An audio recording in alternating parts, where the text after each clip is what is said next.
रहे हैं components of aggregate demand.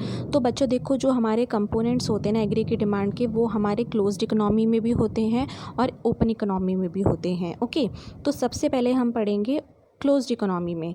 तो अब बच्चों देखो, जो हमारे क्लोज्ड इकोनॉमी में कंपोनेंट्स हैं ना, अब इसमें भी देखो बच्चों क्या हो सकता है कि हमारे एक तो 2 सेक्टर्स हो सकते हैं, मतलब क्लोज्ड इकोनॉमी में हमारे एक तो 2 सेक्टर्स होंगे और दूसरे हमारे होंगे 3 सेक्टर्स होंगे इकोनॉमी में।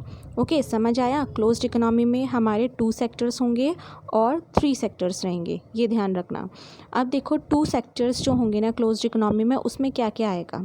उसमें आएगा सबसे पहले एग्रीगेट डिमांड, तो है ही हमारा ये जो फॉर्मूला बता रहा है इक्वेशन। तो aggregate demand is equal to C plus I. C में बच्चों आ गया हाउस होल्ड कंजप्शन एक्सपेंडिचर, जो हम अपने घर के लिए हम क्या कर रहे हैं, सामान ला रहे हैं, हम अपनी लाइफस्टाइल के, मतलब हम अपनी लिविंग के लिए हम जो चीज़ें ले रहे हैं। Okay, and producers investment expenditure, I means होता है प्रोड्यूसर्स इन्वेस्टमेंट एक्सपेंडिचर और प्राइवेट इन्वेस्टमेंट एक्सपेंडिचर। ठीक है, अब देखो तो 2 सेक्टर इकोनॉमी में हमारे कितने आए सेक्टर्स आए बच्चों? 2 सेक्टर आए, एक तो हाउस होल्ड कंजप्शन सेक्टर और एक हमारा प्रोड्यूसर इन्वेस्टमेंट सेक्टर। समझ रहे हो मेरी बात? तो अब देखो इसमें हमारे एग्रीगेट डिमांड जो हमारा निकलता है ना क्लोज्ड इकोनॉमी में, वो हमारे 2 सेक्टर से निकलता है। एक तो हम क्या करेंगे, सपोज़ करो मैं आपको बोलूँ कि एग्रीगेट डिमांड निकालो, तो आप क्या करोगे? आप सबसे पहले, अगर हम क्लोज्ड इकोनॉमी की बात कर रहे हैं तो उसमें आपको अब ये ध्यान रखना पड़ेगा कि 2 सेक्टर में आपको फाइंड आउट करना है या 3 सेक्टर में फाइंड आउट करना है। अगर आपको 2 सेक्टर में फाइंड आउट करना है एग्रीगेट डिमांड, तो उसके लिए आपको चाहिए हाउस होल्ड कंजप्शन एक्सपेंडिचर। समझ रहे हो? हाउस होल्ड कंजप्शन एक्सपेंडिचर चाहिए उसके लिए आपको, और चाहिए प्रोड्यूसर इन्वेस्टमेंट एक्सपेंडिचर कि मतलब हाउस होल्ड में टोटल कितना एक्सपेंडिचर हो लग रहा है और प्रोड्यूसर जो है वो कितना लगा रहे हैं, उनका कितना एक्सपेंडिचर हो रहा है। तो उन दोनों को हम ऐड करके क्या निकाल देंगे? एग्रीगेट एक्सपेंडिचर निकाल देंगे, एग्रीगेट डिमांड निकाल देंगे। ओके, अब देखो 2 सेक्टर क्लोज्ड इकोनॉमी में ना हमारे क्या हो गए, मैंने आपको बताया, एक तो हाउस होल्ड सेक्टर और producer sector, they are 2 sectors in closed economy. Okay, so अब देखो हाउस होल्ड सेक्टर्स में हमारी वही चीज़ें आएंगी जो हम क्या कर रहे हैं, हाउस होल्ड के लिए हम गुड्स परचेज कर रहे हैं for the purpose of consumption, जो हमें यूज़ करना है।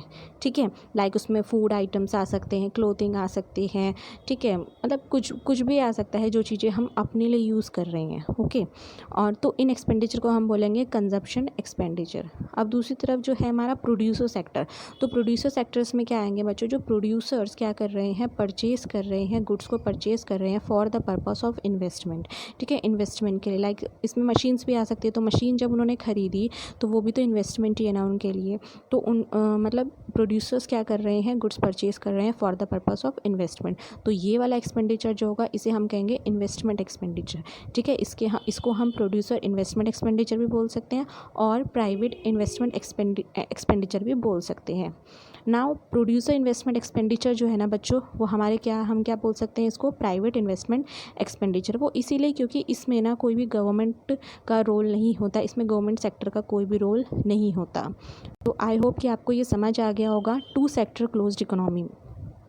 ओके, नाउ अब हम पढ़ेंगे 3 सेक्टर क्लोज्ड इकोनॉमी। तो 3 सेक्टर क्लोज्ड इकोनॉमी में बच्चों देखो, एक तो हाउस होल्ड कंजप्शन एक्सपेंडिचर आया, प्राइवेट इन्वेस्टमेंट एक्सपेंडिचर आया और गवर्नमेंट एक्सपेंडिचर आ जाएगा अब इसमें। ठीक है, हाउस होल्ड कंजप्शन मैं आपको बता चुकी हूँ, प्राइवेट इन्वेस्टमेंट मैंने बता दिया। अब ये गवर्नमेंट एक्सपेंडिचर क्या होता है? तो गवर्नमेंट एक्सपेंडिचर बच्चों समझो, इसमें गवर्नमेंट एक्सपेंडिचर में ना हमारे कंजप्शन और इन्वेस्टमेंट एक्सपेंडिचर दोनों इंक्लूड होंगे, मतलब गवर्नमेंट कंजप्शन एक्सपेंडिचर और government investment expenditure. Okay, so इसको समझते हैं। सबसे पहले जो गवर्नमेंट है ना वो क्या करेगा, गवर्नमेंट क्या करता है, कलेक्टिव कंजप्शन एक्सपेंडिचर करता है। समझ रहे हो?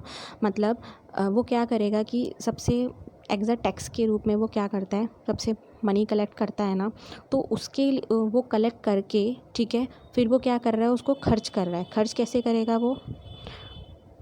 एग्जाम्पल, जैसे वो डिफेंस फोर्सेस, मतलब क्लोथ्स लेगा, वो फूड एंड क्लोथ्स लेगा डिफेंस फोर्सेस के लिए। बहुत सारे एग्जाम्पल हो सकते हैं। तो इस तरीके से जो गवर्नमेंट है वो क्या करेगी, सबसे कलेक्ट करके एक्सपेंडिचर करेगी। तो इसे हम बोलते हैं collective consumption expenditure. Okay, so इसको हम क्या कह सकते हैं, it refers to a public consumption expenditure और consumption expenditure on behalf of the society as a whole. तो इसे हम क्या बोलते हैं कि ये तो पब्लिक का है, ठीक है, पब्लिक कंजप्शन एक्सपेंडिचर है ये, मतलब इसे पब्लिक ही यूज़ करेगी। और ये वो वाला कंजप्शन एक्सपेंडिचर है जो कि एज अ सोसाइटी का है, ठीक है, वो सिर्फ सोसाइटी का है। जैसे एग्जांपल हो गया कि गवर्नमेंट ने क्या परचेज़ करा, फूड एंड क्लोथ परचेज़ करा for the defence forces. Okay, अब ये तो हमारा हो गया कंजप्शन, गवर्नमेंट कंजप्शन एक्सपेंडिचर। अब गवर्नमेंट इन्वेस्टमेंट एक्सपेंडिचर क्या होता है? तो गवर्नमेंट जो है ना बच्चों, वो क्या करती है, इन्वेस्टमेंट भी करती है, मतलब इन्वेस्टमेंट एक्सपेंडिचर भी करती है। कैसे कि जैसे कि सपोज़ करो वो क्या कर रही हैं, वो रोड्स बना रही हैं, ब्रिजेस बना रही हैं, ठीक है। तो अब ये क्या कर रही है, गवर्नमेंट यहाँ पे इन्वेस्ट कर रही है, भले ही वो पैसा हमारा टैक्स से ही आया हो, लेकिन वो कहाँ, मतलब इन्वेस्ट कर रही है वो उसमें, तो इसे हम बोलेंगे गवर्नमेंट इन्वेस्टमेंट एक्सपेंडिचर। ओके, तो जब हम यहाँ पे फॉर्मूले की बात करेंगे, इसमें जब हमें एडी निकालना होगा, तो इसमें हम जो जी लेंगे ना, तो इसमें हमारा टोटल एक्सपेंडिचर आएगा, मतलब टोटल गवर्नमेंट एक्सपेंडिचर आएगा, ठीक है। इसमें हमारा गवर्नमेंट कंजप्शन एक्सपेंडिचर भी आएगा और गवर्नमेंट इन्वेस्टमेंट एक्सपेंडिचर भी आएगा। समझ आ गया? तो जब हमें 3 सेक्टर इकोनॉमी से हमें एडी कैलकुलेट करना होगा, सो हम क्या लेंगे, 3 सेक्टर्स लेंगे, house hold consumption sector, private और प्रोड्यूसर इन्वेस्टमेंट सेक्टर और government expenditure. Okay, government expenditure हमारे दोनों आ जाएंगे, कंजप्शन गवर्नमेंट एक्सपेंडिचर और इन्वेस्टमेंट गवर्नमेंट एक्सपेंडिचर। तो आई होप कि आपको ये समझ आ गया होगा क्लोज्ड इकोनॉमी में 2 सेक्टर इकोनॉमी और 3 सेक्टर इकोनॉमी। ओके, नाउ हम पढ़ेंगे components of AD in an open economy. Okay, तो ओपन इकोनॉमी में बच्चों क्या होता है कि जो गवर्नमेंट क्या कर रही है, जब हमें क्या करना हो, एडी कैलकुलेट करना हो, तो इसमें क्या आ जाएगा बच्चों, देखो हाउस होल्ड कंजप्शन एक्सपेंडिचर आ जाएगा, ठीक है, प्रोड्यूसर और प्राइवेट इन्वेस्टमेंट एक्सपेंडिचर आ जाएगा, गवर्नमेंट एक्सपेंडिचर आ जाएगा, उसमें इंक्लूड दोनों होंगे, मतलब ये टोटल गवर्नमेंट एक्सपेंडिचर है, गवर्नमेंट कंजप्शन एक्सपेंडिचर और government investment expenditure, plus net export यानी एक्स माइनस एम। अब ये होता क्या है इसे समझो। देखो बच्चों, इतना तो आपको समझ आ गया हाउस होल्ड, प्रोड्यूसर का और गवर्नमेंट का, है ना। अब ये क्या है इसे समझते हैं बच्चों। देखो अब अगर हम वर्ल्ड की बात करेंगे ना, ठीक है, तो पूरे वर्ल्ड के इन सारे सेक्टर्स को छोड़ के अब हमारी जो इनकम जनरेट करेंगे ना, वो कैसे जनरेट करते हैं, वो हम करेंगे demands for our goods and services in term of our export, मतलब जो एक्सपोर्ट्स हो रहा है, ठीक है, जो हम क्या कर रहे हैं अपनी कंट्री में बना रहे हैं और फिर बनाकर फिर वो क्या कर रहे हैं, हम दूसरी कंट्री में सेल कर रहे हैं, तो हमें वहाँ पे प्रॉफिट होगा, वहाँ से हम इनकम जनरेट करेंगे, मतलब कहीं ना कहीं वो खर्चा भी होगा ना। समझ रहे हो मेरी बात? तो कहने का मतलब यहाँ पे बस ये है कि जो डिमांड्स होगी ना गुड्स एंड सर्विसेज की in terms of our exports, तो वो हमारे ऐड होंगे हमारे डोमेस्टिक इकोनॉमी में, जो हमारे खर्चे हो रहे हैं वो हमारे ऐड होंगे हमारे एग्रीगेट डिमांड में, ठीक है। इसीलिए ऐसे ही ना इम्पोर्ट्स भी होंगे, ठीक है, अदर कंट्री से इम्पोर्ट्स के भी एक्सपेंडिचर होंगे। तो अब हमें उसमें करना क्या है, अब हमें कैलकुलेट करना पड़ेगा। कैलकुलेट कैसे करना पड़ेगा, जैसे अब एक्सपोर्ट है ना, तो एक्सपोर्ट क्या करता है, मतलब एग्रीगेट डिमांड को बढ़ाता है, ठीक है। एक्सपोर्ट क्या कर रहा है, एग्रीगेट डिमांड को बढ़ा रहा है डोमेस्टिक इकोनॉमी में, और इंपोर्ट क्या कर रहा है, डोमेस्टिक एग्रीगेट डिमांड को कम कर रहा है डोमेस्टिक इकोनॉमी में, ठीक है। जैसे हमारी इंडिया कंट्री है, तो अगर हम एक्सपोर्ट करेंगे तो उससे क्या होगा, एग्रीगेट डिमांड जो है ना, एग्रीगेट एक्सपेंडिचर हमारी कंट्री का वो बढ़ जाएगा, ठीक है। और अगर हम इम्पोर्ट करेंगे तो हमारी कंट्री का जो एग्रीगेट एक्सपेंडिचर है वो कम हो जाएगा। समझ रहे हो? तो अब हमें इसको निकालें कैसे, we have to find the value of net exports. So we have a formula of net exports like exports minus import। Okay, x को हम डिनोट करते हैं एक्सपोर्ट से और m को हम डिनोट कर रहे हैं इम्पोर्ट से।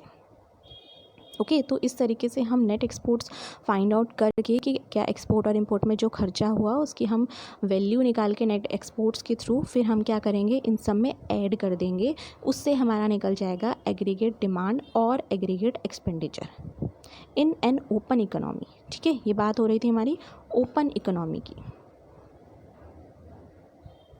Students, if you like my video, then like, share and subscribe my channel, as well as press the bell icon for upcoming notifications. So till then, bye.